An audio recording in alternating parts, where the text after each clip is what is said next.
Hey everybody, it's Ryan and Joe, and today we're going to talk about signs, or a little bit more specifically, sun signs, and what they technically are. So you probably know your sun sign, so if someone asks you like, hey, what's your sign, you'll know to say like Libra or Gemini or whatever. And you probably also know kind of what that means for your personality. But do you know what a sun sign technically is and what that actually means? So to talk about what a sun sign actually is, we have to define what a zodiac sign is. And a zodiac sign is a 30-degree division of the ecliptic. Now, if you're not sure what the ecliptic is, chances are you're like, okay, well, like, what does that even mean? The ecliptic is the apparent path of the sun around the Earth. And the zodiac is an imaginary belt that follows the ecliptic around the Earth. Now, the zodiac is divided into 12 equal 30-degree segments, which we know as the zodiac signs. And they're named after the constellations that also overlap the zodiac. But signs and constellations are not the same thing. And if you want to learn more about the zodiac in general, we have a short video on that and we put the link in the description. Technically, the zodiac is a celestial measurement system. There are 360 degrees in a circle, and therefore in the ecliptic and in the zodiac.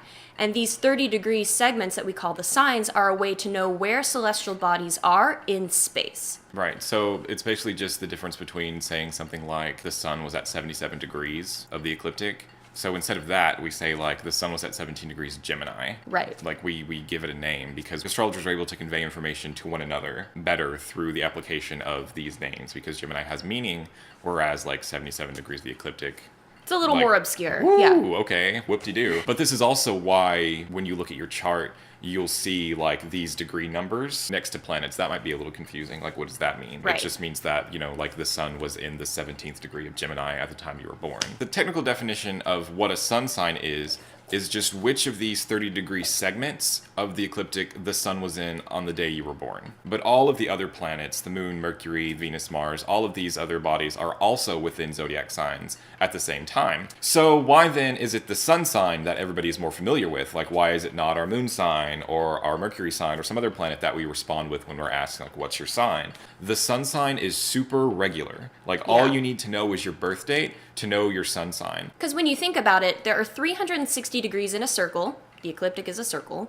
And there are 365 days in a year. So since the zodiac is divided into 12 signs and the year is divided into 12 months, it's really easy to track the sun throughout the year with date ranges, which is kind of how you look up what sign you are, because the sun's movement is so regular throughout the zodiac. Now, with the other planets, they do not travel 360 degrees in 1 year. All their orbits are much more irregular and much more varied, so that's why you really need to get your chart calculated if you want to see all those positions. And that takes not just your birthday, but the year you were born and the time of day you were born, all of that stuff. So it's kind of easy to see why the sun sign got so popular. It's really accessible and easy to know. So the sun sign is just one part of your chart. It's an important one, not necessarily the most important, but it's just one part, and there are like 9 others. So you're really only getting a small piece of information based on the sun sign. But if that's the case, why are sun signs so popularized? Why are they so well known? And sort of the simple answer for this is that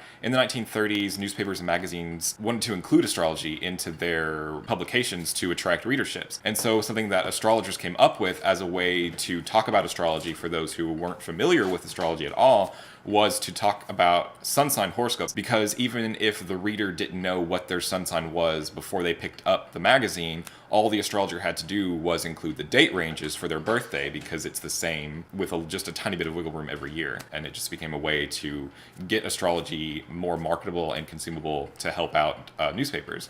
And now here we are in 2018, where that's still a big practice on websites and stuff. So sun signs became popular because they're really easy to find out, and they're really easy to make into kind of like an entertainment-based thing that's consumable for the public.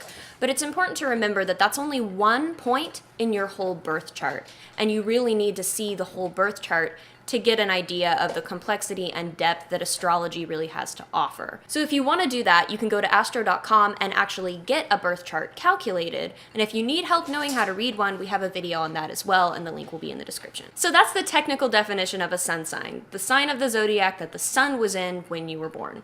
I hope this clarified some things and you feel like you understand a little better what the sun sign even is. And if you have any questions, please leave them in the comments below and we'll be sure to get back to you. So make sure to check out our links in the description for some of the videos and resources that we mentioned in this video. And thanks for watching, and we'll see you next time.